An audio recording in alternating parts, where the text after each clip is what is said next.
The research vessel Meridian drifted silently through the outer rim sectors, its hull gleaming like a silver needle against the star-scattered void. At barely 300 meters in length, she was small by galactic standards, carrying only a crew of 12 dedicated scientists and explorers. But what the Meridian lacked in size, she more than made up for in cutting-edge human technology and an insatiable curiosity about the universe. Dr. Sarah Chan stood on the bridge, her dark eyes reflecting the swirling colors of a nearby nebula as data streams flowed across her workstation. As the mission commander and lead xenarchaeologist, she had spent the last 6 months cataloging ancient civilizations and mapping uncharted star systems. It was exactly the kind of work that had drawn her to deep space exploration in the first place. Commander Chun, I'm picking up something unusual on long-range sensors, called out Lieutenant Marcus Webb from the navigation console. His weathered face showed the concentration of someone who had spent decades reading the subtle patterns of space. Multiple energy signatures, approximately 2 light years off our starboard bow. There. Massive. Sarah moved to Webb's station, studying the sensor displays with growing interest. The readings showed dozens of enormous objects, each one several times larger than Earth's moon. But what made her pulse quicken was the chaotic nature of their movements and the massive energy discharges lighting up the electromagnetic spectrum. That looks like a battle, she murmured, then raised her voice to address the bridge crew. All. Stop. Jenkins, give me a full spectrum analysis of those signatures. Torres, prep the quantum telescope array. I want to know what we're looking at. Dr. Elena Torres, the ship's chief physicist, worked quickly at her console. Within minutes, the main view screen flickered to life, showing a scene that made everyone on the bridge fall silent. Hundreds of alien warships, each one a masterwork of advanced engineering, were engaged in what could only be described as a desperate last stand. Their sleek, crystalline hulls pulsed with bioluminescent patterns as they fired weapons that turned space itself into a canvas of destructive beauty. But they were losing. Badly opposing them was something that defied immediate classification. It appeared to be a single massive entity, dark as the void itself, with tendrils of energy reaching out like the arms of some cosmic octopus. Wherever those tendrils touched the alien ships, the vessels simply ceased to exist, their matter and energy absorbed into the growing mass of the creature. My God, whispered Communications Officer Lisa Park, her hands trembling slightly over her controls. What is that thing? Before anyone could answer, Park's console erupted with incoming transmissions. Dozens of desperate voices filled the bridge, speaking in a musical harmonic language that the ship's universal translator struggled to process.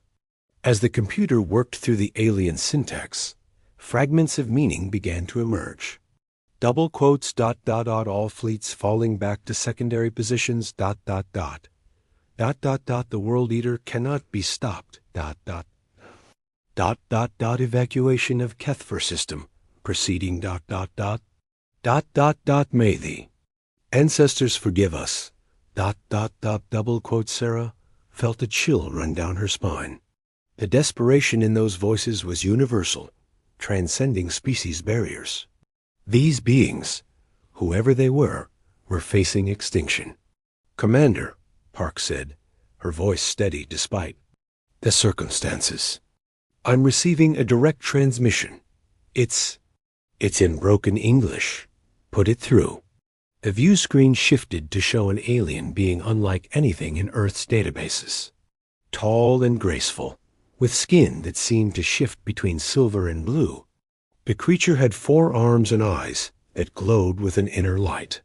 Behind it, the bridge of its ship was a scene of controlled chaos as crew members worked frantically at stations that looked more grown than built. Human vessel, the alien said, its voice carrying a melodic quality despite the obvious strain. I am Fleet Commander Zareth of the Vex High Empire. Your translation algorithms are ... adequate. You must leave this sector immediately. The World Eater cannot be reasoned with, cannot be fought, cannot be stopped. Sarah stepped forward, her mind racing. First contact protocols demanded caution, but the tactical situation left no time for extended diplomacy. Commander Zareth, I'm Dr. Sarah Chun of the Earth vessel Meridian. What is this World Eater? Can we help? A sound that might have been bitter laughter came from the alien commander. Help? Your vessel is barely the size of our smallest fighter craft.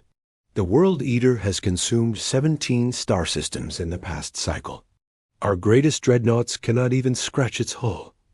You must flee while you still can. But Sarah was already studying the tactical displays that Torres had patched through to her station. The human mind, she knew, had a peculiar talent for seeing patterns that others might miss. While the alien fleet was focused on conventional warfare, trying to destroy the World Eater through brute force, Sarah began to notice something else. Torres, are you seeing this? She asked, pointing to a series of energy fluctuations. The creature's absorption pattern isn't random.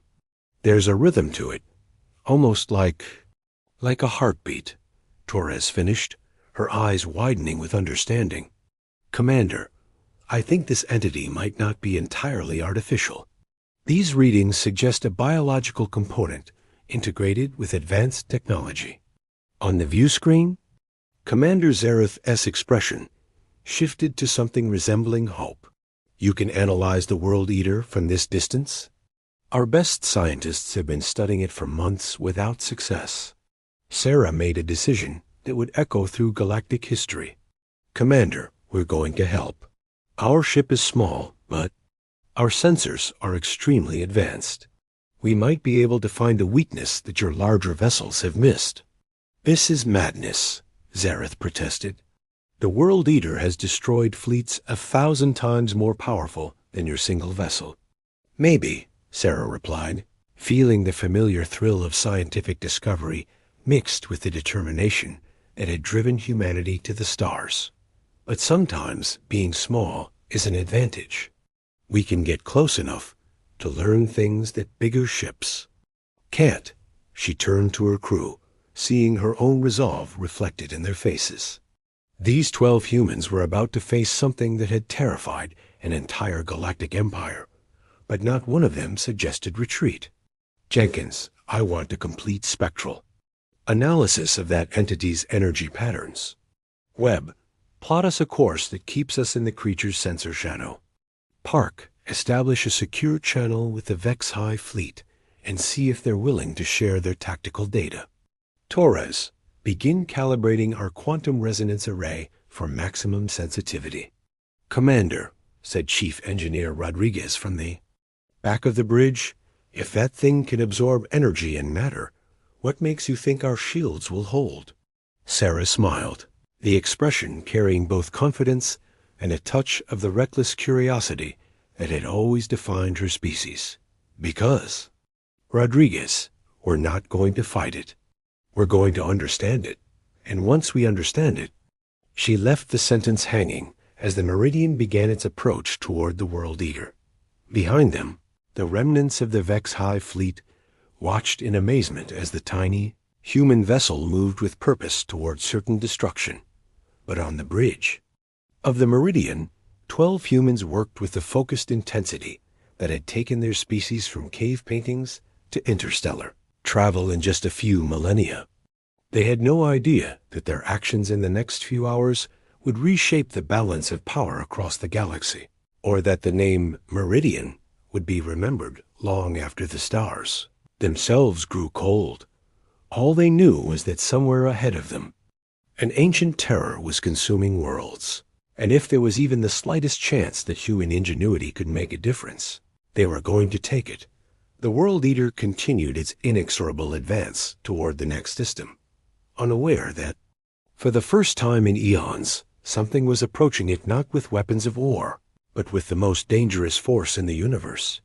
Human curiosity armed with compassion and an absolute refusal to accept that any problem was truly unsolvable. The real battle was about to begin.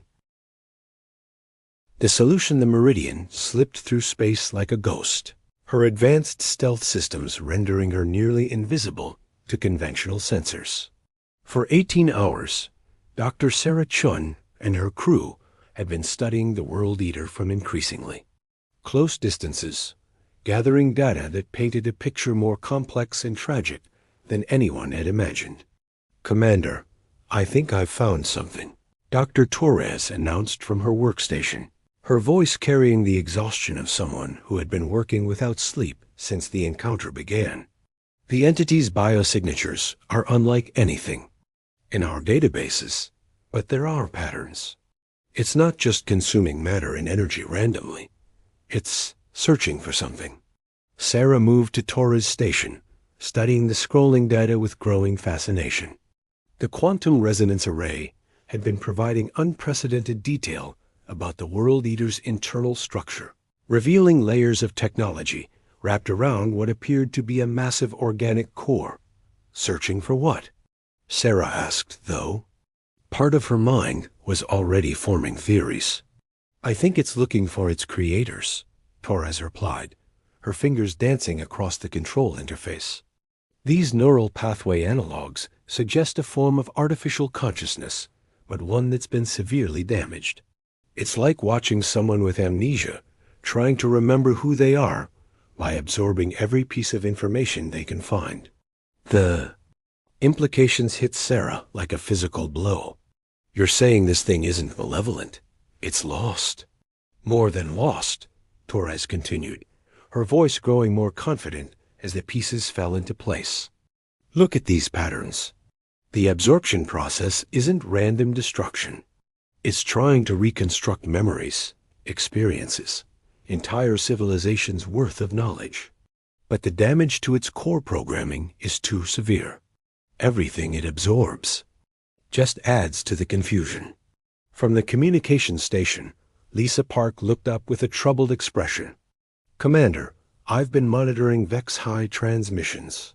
They're preparing to evacuate the Kethver system. 3 billion inhabitants, and they only have transport capacity for half that number." Sarah felt the weight of responsibility settle on her shoulders. Somewhere ahead of them, the World Eater was approaching a system full of sentient beings, driven by a desperate hunger for knowledge it could never truly satisfy. Behind them, the Vex-High Empire's most powerful fleet was in full retreat, their weapons utterly ineffective against an enemy they didn't understand. "Rodriguez," she called to the chief engineer, "what's the status on our quantum resonance array?" "Operating at peak efficiency, Commander," Rodriguez replied from the engineering section. "But I have to warn you, if you're thinking what I think, you're thinking we've never tested the array at those power levels." Sarah smiled grimly. Throughout human history, the phrase "we've never tested it" had preceded some of their species' greatest achievements. What's our maximum output? Theoretically, we could generate a resonance pattern strong enough to affect quantum structures across several light minutes of space. But Commander, if we're wrong about the harmonics, the feedback could tear our ship apart. And if we're right? Rodriguez hesitated, then grinned with the same reckless confidence that had driven humans to split atoms and traverse interstellar space.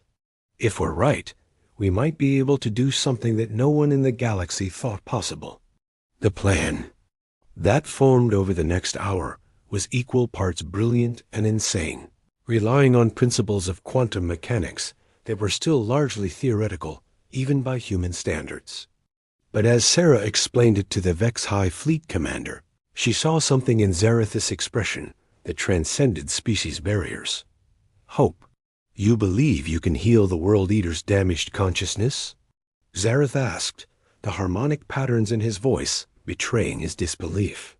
"Not heal," Sarah corrected, "but maybe we can give it what it's really looking for. Our analysis suggests that the entity is trying to reconstruct the memory engrams of its creators.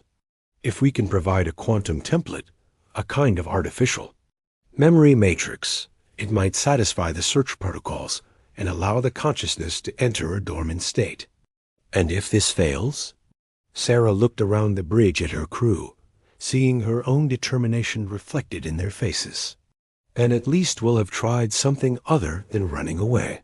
The Kethver system spread before them like a jeweled necklace. Against the void, 7 planets orbiting a stable yellow star, not unlike Earth's sun. The third planet glowed with the blue and green of a living world, while orbital platforms and the lights of countless cities marked the presence of an advanced civilization, but approaching from the outer system like a tide of darkness. The world eater moved with inexorable purpose. Already, the outer planets were showing signs of distress as the entity's influence began to affect their gravitational fields. All stations, report ready status, Sarah ordered as the Meridian took position. Between the World Eater and Kethver Prime. Navigation standing by. Engineering ready. Weapons ... Well, we don't have weapons that could scratch that thing, but sensors are operating at maximum resolution. Communications maintaining contact with the Vex High evacuation fleet. Sarah took a deep breath, feeling the weight of 3 billion lives resting on her next decision. Torres, initialize the quantum resonance array. Rodriguez, I need maximum power to the array generators. Everyone else, hold on tight. The Meridian began to sing. It started as a low harmonic vibration that seemed to come from the ship's very bones, a sound that resonated through every deck and corridor. The quantum resonance array, designed for deep space scientific observation, had been reconfigured into something unprecedented. A device capable of projecting organized quantum information across interstellar distances. Array at 20%. Power, Torres reported, her voice tight with concentration. Quantum matrix stabilizing.